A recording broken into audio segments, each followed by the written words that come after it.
We're here at the International Energy Forum, and Carole Nakhle joins me now. She is the CEO of Crystol Energy. Thank you so much for taking the time, Carole. Talk to me about the energy transition and I suppose the urgency at the moment whereby nobody really has the right figures right now. What can we do? The energy transition, if experience tells us anything, is that it takes time and it's expensive and it's not going to happen overnight. I know despite the enthusiasm and the global move to end the fossil fuel age, it's not going to happen in the next 5, 10 years or even 20 years from now.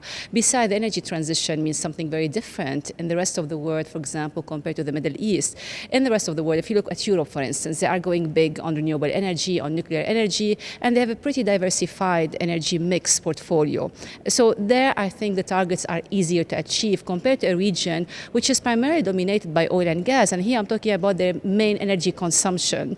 So besides, here in the region, you have the oil and gas sector dominate the economy. So you have more than 90% of government revenues in several countries in the region that come from oil and gas. And the renewable energy investment, nuclear energy investment, they are expensive. They need funding.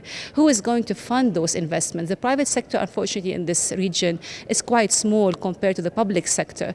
And as a result, here the energy transition for the Middle East, in my opinion, will simply mean more oil and gas, not less oil and gas, to make the energy transition possible if they succeed, which is really a big if. But of course, they're also looking at diversification of energy and also looking at other uses for oil too. There's a lot of movement in the petrochemical sector, which is also fueling demand for products. So I think the interest is there and the political will is there, but as you say, there's also social issues here. They have to fund growing economies and that. So I guess it is a bit tougher for them. You're quite right, because here you talk about oil and gas reserves that are going to last for at least 80 or 90 years from now. I mean, you don't want to keep those assets in the ground and try to put a lot of effort into diversifying into sectors that may not be as successful as oil. So there is a big risk-taking on behalf of local governments, especially if they have this valuable resource. And this is where I understand why the national oil companies, which are sitting on the world's largest proven oil reserves, and not only that, they are the lowest cost producers, of course, are going to put all their effort in bringing that asset from the ground and transform it into a wealth that's going to sustain the region for the many years to come, under the assumption that they're going to invest it wisely in sovereign wealth funds and then diversifying their economy. Besides, if you look at it globally, in today's environment, where we're moving away gradually from oil and gas, we're going to see a shrinking market. And a shrinking market where competition is going to become more intensive, you expect the low-cost producer to be the last to leave the market. And this is why we understand why the national companies in this part of the world are putting all their effort to invest in oil and gas throughout the supply chain. So it's not just in upstream, but also midstream and downstream, petrochemicals, refineries. And they are not putting few millions here and there, as we're seeing with renewable energy. We're talking about hundreds of billions of dollars are being invested in the oil and gas sector, which tells me clearly that they are not going anywhere anytime soon. Talk to me about the importance of the dialogue here at the International Energy Forum, particularly the dialogue with the European Union. This has been in place for several years now, and really it's about, I think, everybody coming to the table, and it's not just policymakers, it's investors, it's analysts, the diversity of people that are talking about this. How crucial is that, to actually looking at the solution? The IEF is a very interesting platform that facilitates dialogue between different stakeholders.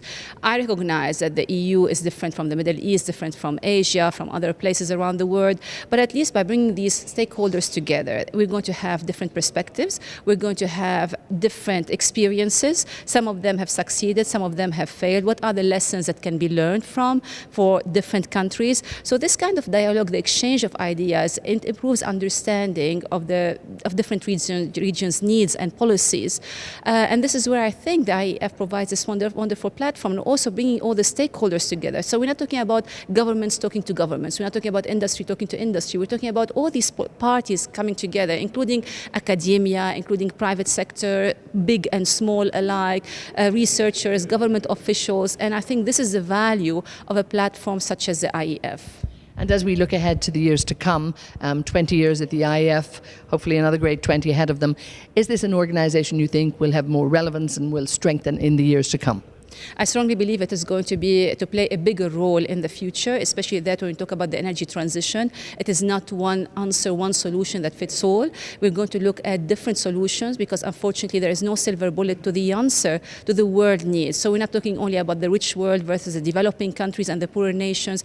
Everybody should come together to discuss how we can reduce our impact on the environment and save the planet from further warming, bearing in mind the economic and social needs of different parts of the world. So this is where I think the IEF will have an even bigger role and important role to play as we talk about the energy transition and we progress towards a cleaner future.